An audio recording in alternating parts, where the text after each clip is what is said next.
The conversation that is not being had enough of is Alabama's running back room. You got 6 guys on the roster this spring and 7 that will be here overall, as Kamar Wheaton, the 5-star from Texas, will be in during the summer. And starting this thing off here with Keilan Robinson, everybody is so happy to have Keilan Robinson back on the roster, including one Coach Saban. He talked about it to start spring ball, about how he's looking great. He's looking extremely well, still fast, still's got the acceleration, he still has the burst, he still has the Kenyon Drake type of juice. But not only does he have that, now he's paired it with a rejuvenated, a bulked up, a built up, a transformed body. So he's got the size, he's got the power to put with the speed, he can catch the ball out of the backfield. He's been working with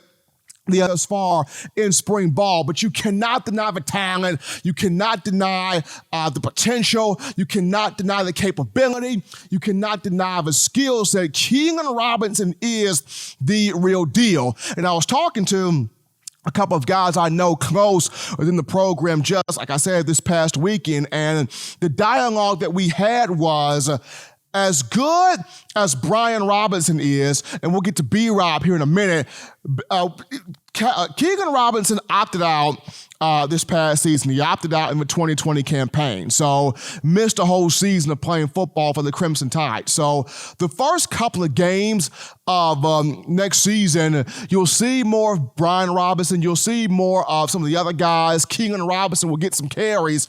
Now, what I'm being told is, by that Florida game, circle week 3 or whatever that Florida game is on the calendar, Bama versus Florida in the Swamp in Gainesville, circle that game, because what I'm being told is that game right there will be Keilan's breakout big moment game, where he emerges and just shows everybody who he is for real as the complete playmaker. So Keilan Robinson, number 1. As we go now to Brian Robinson here, Coach Saban talked about where B-Rob is concerned, he is going to have a significant role on this team.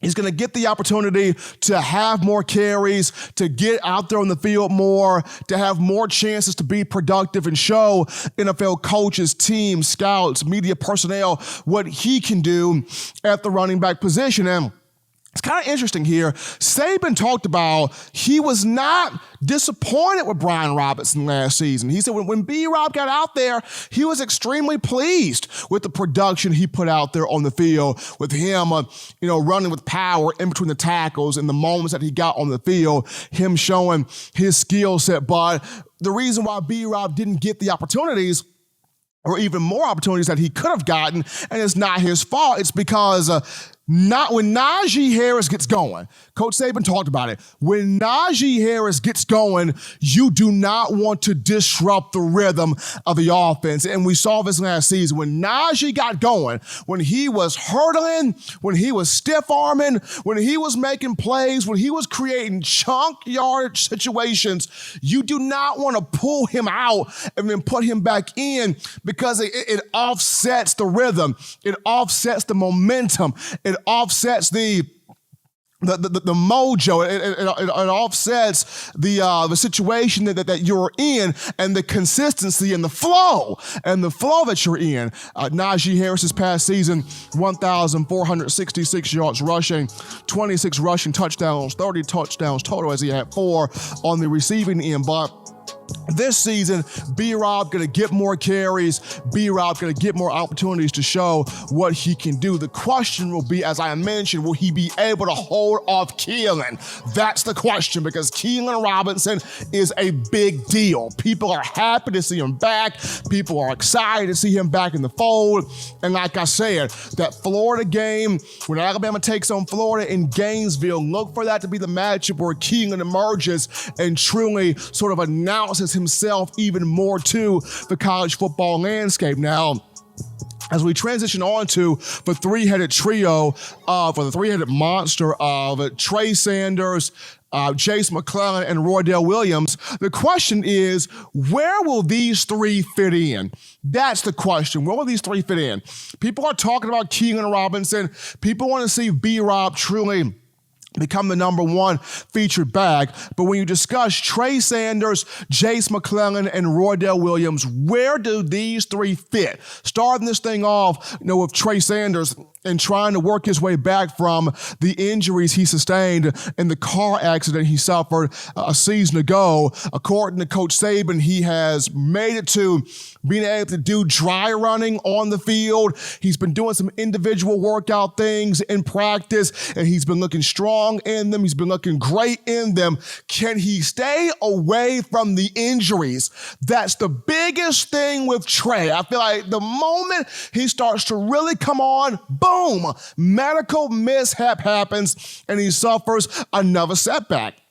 He had in 2019 when he was doing really well in fall camp before the foot injury took place. I mean, he's got a ton of ability, can run the ball between the tackles. He's got speed to bounce it outside, can catch the ball out of the backfield. He's got an assortment of talents as a five-star coming from IMG Academy in Florida. But can he finally truly stay healthy and keep the injury bug off his back? When you look at Jace McClellan, can he get more carries? Because he had a lot of juice as a freshman, had that big touchdown against Arkansas of 80 yards during the latter portion of the season. But against Kentucky, that's the moment he broke out. 10 carries for 99 yards, 1 touchdown. Folks were like, ooh, I like what Jace McClellan can do. I like what he can offer. I like what he can provide. And he was shot out of a cannon in high school as a 4-star coming out of Alito High School in Texas, a guy that was a speeding bullet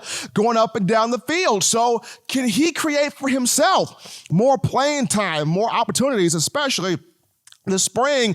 And then when you look at a guy like Roydell Williams out of Hueytown High School here in the Birmingham area, he had a tremendous high school career. Our own Justin Smith, the scouting and recruiting analyst for TDA, covered him a lot on the recruiting trail. Roydell Williams finished his high school career with over 5,000 yards rushing, 84 rushing touchdowns, 92 total scores. He had a rushing touchdown against Kentucky as well. So where do these three fit in here in concerning the roster and the rotation? And then last but not least, you got Kamar Wheaton in here, the 5-star. And people are already saying he's that good. People are already saying he's that dynamic. People are already saying he can come in as a 5-star and start. And even though Alabama did not need to get a running back in this class, Coach Saban could not say no to Kamar Wheaton because of the talent that he is. So you look at this room, there's potential for 1, if not 2 running backs to hit the transfer portal. I think for me, Kyle Edwards, keep an eye on him. I like Kyle Edwards, but there's potential for him to hit the portal. And looking at the spring, whomever doesn't get the carries they desire, whether it's a Trey Sanders, whether it's a Roydell Williams, we could see a situation where 2 guys hit the portal. It's going to be hard to keep all 7 guys on the roster and satisfied, especially with this surge. Keilan Robinson is on. Thank you for watching Touchdown Alabama Magazine's YouTube channel.